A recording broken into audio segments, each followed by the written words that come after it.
Kia ora, Lyal. How are you this morning? Good, thanks, Esther. Where are you joining us from? The lovely Wanaka. Sitting at home, got a quieter day today. Yes, so for viewers, you've We, been involved in the hearings for the urban intensity. yes, I have. That's what's a big thing going on at the moment. Had 2 weeks, 1 week in Arrowtown, another week in Queenstown, and we've got a week in Wanaka next week, or 3 days of hearings, and then we'll do some deliberation. It's quite a complicated plan change based on what the government sent down the line in their national policy statement. And we've also got the implications of working on our proposed district plan, going from operative to proposed district plan. And you've got all the layers then of rules and policies from the RMA down to the Arrowtown design guidelines. Mm. Well, maybe that's a podcast following the hearings. This one is about you. It's about the fact that you've been on council for one term in this recent time, but tell us a little bit about how many terms you've done with QLDC and what's made you decide to run again. Okay, yeah, well, I moved to Wanaka in 1998 after a career in the Navy. Grew up in Omarama, so I knew the area pretty well. Deciding whether to live in Wanaka, Queenstown, or Marama, we decided Queenstown was a bit big, Marama was a bit small, but Wanaka was about right. So came here. I operated some businesses firstly, and they got involved in the local community in a process called Wanaka 2020. It was a strategic planning process to work out how Wanaka should grow over the next 20 years, and that 20 years is now gone. So after that, I put my hand up for the community board in 2004 and got onto the community board, and then went on to the council in 2007 and was been on the council and community board from 2007 through till 2016. And the last 6 years of that, I was the deputy mayor. So I stood for mayor in 2016 and didn't succeed. So I dropped out and did a few other things.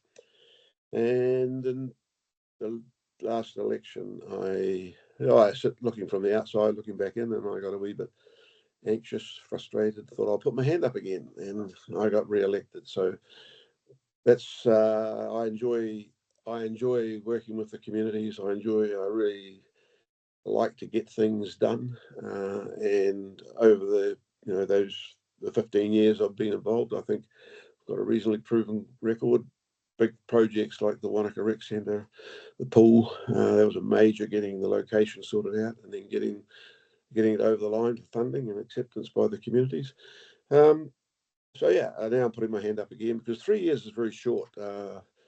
You get in and we've got a lot of things going on at the moment. The smaller things around the Wanaka ward, things like getting more sports fields, trying to sort out the Wanaka Airport plan. Then things, supporting groups like the Electrify Wanaka, Wastebusters, Art Centre, where we're going to put an art centre if we put one here, things like that. And then there's all the roading issues and transport and traffic down in the infrastructure. So we've got a few little projects about to start, and you get them going in 3 years, and you sort of really want to carry on and complete them. At the higher level, I'm involved with, which I think is very exciting, because one of our biggest issues is how to reduce the financial impact on ratepayers, and we can't carry on doing the same thing because the burden on ratepayers is just too great. So when we get the opportunity for initiatives like the regional deal, working with government, trying to get the government to provide more support and services in our area that we need and deserve because of our growth and our population now, I think that's very exciting, and I think we should get some good outcomes for our community from that. So being involved in negotiating that deal with the government, I find is very challenging, but it's also something that I would like to continue with for the next 3 years. So there's those reasons for putting my hand up again. And having lived there since '98, I know the region really well. Been involved with lots of community groups. We live in a great place in the world, and we just got to make sure that it continues to be a great place to live and to visit. Thank you. Well, thank you for your ongoing enthusiasm. It never wanes. So yeah, appreciate that. So the regional deal, I mean, we still don't know actually what that looks like. We still don't know what central government are bringing. But as you say, there's hopefully going to be some opportunities. And what we'd like to know sooner rather than later is what those opportunities look like. I guess that's where our community is at the moment. Yeah, definitely. And it's a different type of committee because we've got three councils and the government, and things change quite quickly with the government, and we're sort of feeling our way a bit, both the government and us, on how this works. You know, they've looked overseas at how this happened in different, in England, but we're having 5 areas of where we want support from the government on the table. Is bigger than even Tauranga and West Bay of Plenty and Auckland, who are also negotiating regional deals. Where Tauranga is mainly about roading, Auckland it's about events and funding visitors. So we've got some challenges there, but I think we're starting to get the right response from government, and yeah, we just got to work hard to get some more detail and some sort of actions to take to our community to show that we are progressing. Yeah, absolutely. So there's a lot happening at the moment with the local elections, with the regional deal, and a lot of kind of shifting goalposts, and it's just going to, I guess, take a little bit of time, but we're all looking forward to understanding what that looks like. Yeah. So this podcast is really about, of course, it's about issues, because it's the issues we're trying to resolve, but the people that are going to resolve the issues are the elected members and the staff and the team together. So thinking about the qualities that you think are important for an elected member, both yourself and other elected members, what qualities do you think are really important for an elected member to have? Well, I think having some, as I say, life skills, being able to interact with other people, be able to communicate, be able to listen, be able to accept the fact that you may not always get your own way. But it's not a matter of working to completely. We all got. That's the whole thing about democracy and elected members representing different parts of the community, different age groups, different demographics. You bring that to the table, and yeah, you've got to to be able to do a lot of reading, comprehending what is put on the table by the staff for consideration, and also ability to work with a few of the others. And if you've got a key issue you want to try and pursue, get the numbers and get them through. So I found that okay. Start looking at ages around the table. I think it's good. We've got a pretty good balance. I'm one of the older ones. I've most probably got a bit more experience than some, but it's great you've got to have that mix. So I don't get too hung up about the ages, whether it's young Cody and me. We travel to Queenstown a lot in the car together. We have good discussions, and that's a good balance, I think.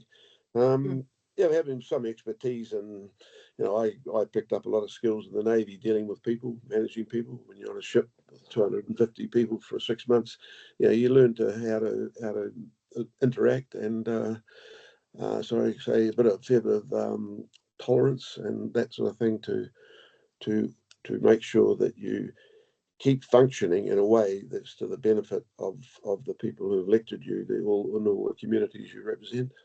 That's a good thing. The other thing, you've got to have a bit of time available. But as I say, some of us have more time than others, and that's depending on what stage of your careers and lives you're up to. People running businesses, but it's sometimes not totally the time. It's a matter of the quality of contribution they bring to the table, and we've had that discussion. I've had that discussion with other elected members in this training. Yeah, absolutely. I mean, yeah, of course, you can be strategic with your time. So thinking of the qualities and the characteristics of the people that are elected, what are you looking for? What characteristics do you think is important for the mayor? Because the mayor obviously leads. The mayor is a conduit both to opportunities at central government. The mayor chairs full council meetings. What do you think are the important qualities and characteristics for a mayor to hold? Because we've got a few candidates standing. We have, yeah. There's interesting view. Well, I think, yeah, all mayors have got to start it somewhere, I guess. So there's always got to be a first time for them. Yeah. I think it's a position. Once you step in as mayor, you don't suddenly become the best mayor in the country on the first day. You've got to, I think, feel your way a bit, gain a bit of experience, listen to the people around you, and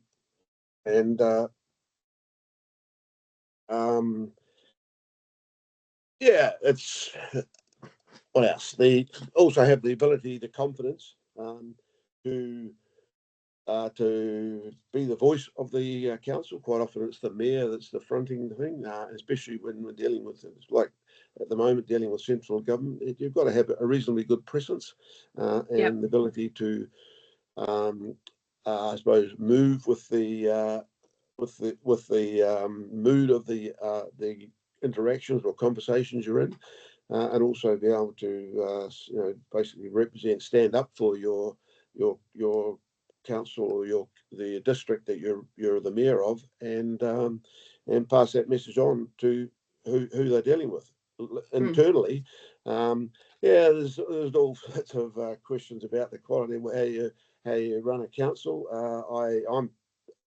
I think the qualities of the mayor you need to basically pull the council together, take the councillors with you, and give everyone a fair opportunity to contribute. And when there's issues, you've got to sometimes take quite a strong stand and be the leader. But so that's a bit of a rundown on what I think. Yeah, well, I mean, it's important. I'm a wee bit biased. I equate it a little bit to, did I say I shouldn't keep going back to the Navy, even though people think it's a disciplined organisation. You can't just run something on discipline. You've got to run it on people management and ability to adapt to the situations as they arise.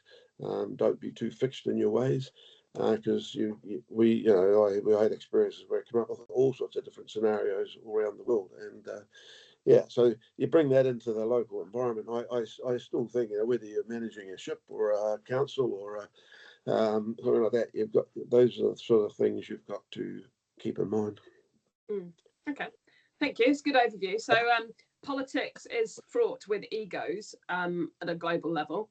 Do you think that ego gets in the way sometimes? Do you think that ego is important, and do you have one? Oh, it's interesting. I have to look up exactly what ego actually means. No, I do know. So yeah, I know what you're saying. Yeah, I mean, I think you can interpret it how you want. Do you want to give it a go?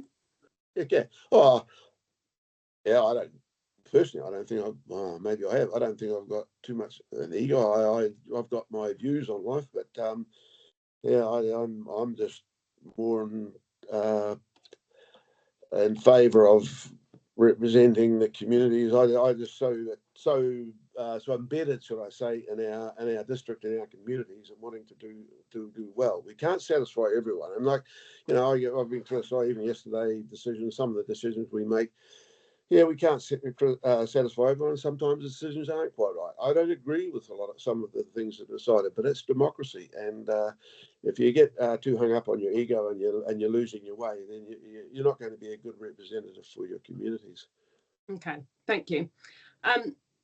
So one of the things that I've spoken about on this podcast is around the way that we deliberate, the way that we change our mind, stressful situations. It kind of follows along the lines of characteristics and qualities that are important, but has there been a time where you've kind of felt out of depth, or a time where you've kind of had to change your mind on something based on new information? Or can you just describe what that is like? Because the environment is under great scrutiny. People deal with it in different ways. What does that look like to you, or is it different to what I've described? Oh no, well, Oh, we've had lots of situations where sometimes I think it's good just to, I call it count to 10 before getting too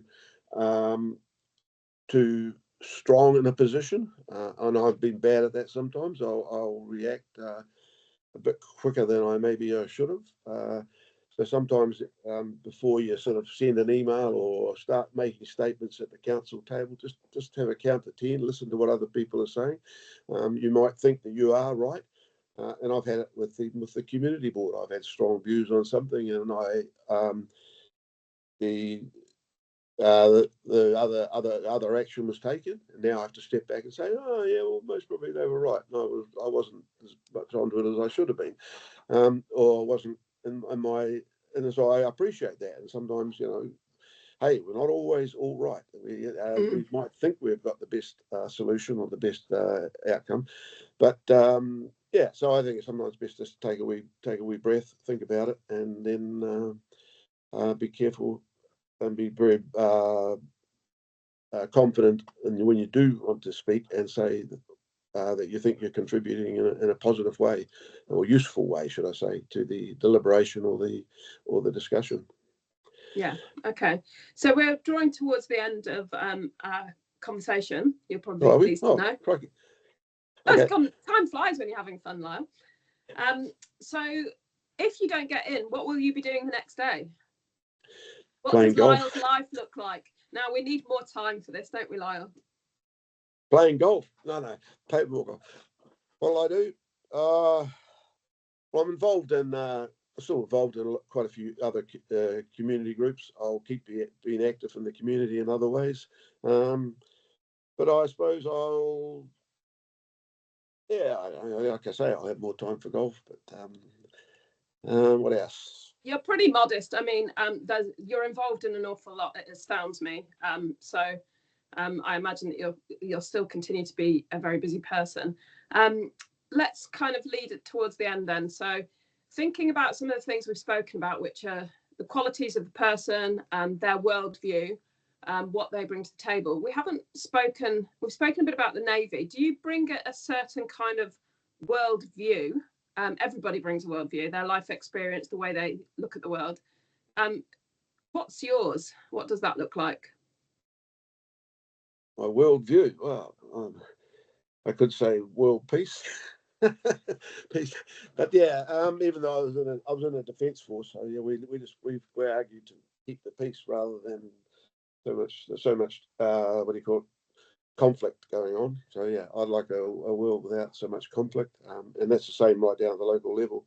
With it is my worldview. I'm reluctant to get too involved. I suppose it shows my age a little bit on the social media. There's so much sort of, dare I say it, misinformation or construed information out there, and people just we all look at it and get. And you can drive yourself into a frenzy sometimes. Sometimes you've got to step back from it. It starts to change your world, like anything we change, so we've got to adjust. We're getting used to AI now and all those sort of things. So, yeah, worldview for me, I just think I just look at how unfortunate we are to be living in New Zealand, and especially down here in our district. And you look at TV at night and look around the world, you think, dang. We are in some ways very fortunate. So it's very hard to make sure that we appreciate what we've got. And it's very hard sometimes, it's all relative. I realise that. But I have people complaining to me about things. I say, well, just come down and look. I'll sit on the lakefront for a half an hour, have a look out there, then go and watch the news tonight and see whether you'd rather be living. But I know it's all relative, and we've got to accept that. But I just think managing expectations, appreciating what we've got, and try and all be nice to each other. That's my worldview. Thanks. I don't know if that's a worldview or not, but that's my view. So I'm an optimist too. I'm also an optimist. I'm a very strong optimist, and I like to look on the positive side of life, because if you're living negative lives, it can't be much fun.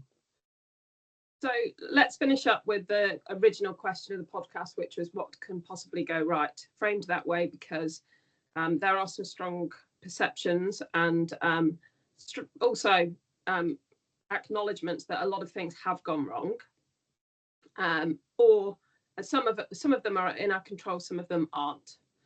So without going down any rabbit holes, what could possibly go right in the next term, do you think?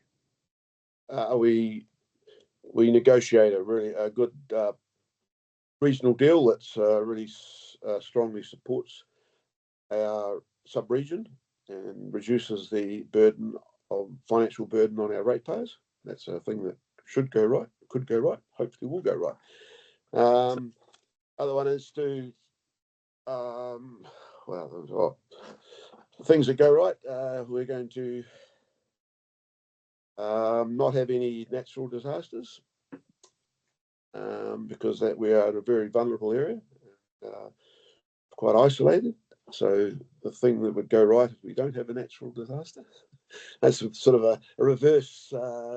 That is, it's an interesting one. I'm trying not to respond to that, because what could go right is that we're well prepared, I guess, because we can't control natural disasters. But I know. Okay. Well, we are working towards preparedness. It's the sort of thing we get very complacent about. But we've got all these community responsible resilience groups set up now, and we've got to work with our community. What else could go right? We could get we keep getting a little bit more funding from NZTA and fix up a few of our intersections around Wanaka. That'll be a good one to go right. I'm being very selfish here, and we just progress with our spatial planning. I think that's all a big thing for our sub-region now. It's part of the regional deal thing, so that we can clearly identify for our community what is happening, where things are happening, and get that right. That would be good. Okay. Well, thank you. I'm going to call it because we're going over time. But thank you for your time today. Thank you for standing, and we appreciate talking to you this morning. Thanks very much, Esther. Cheers. See you.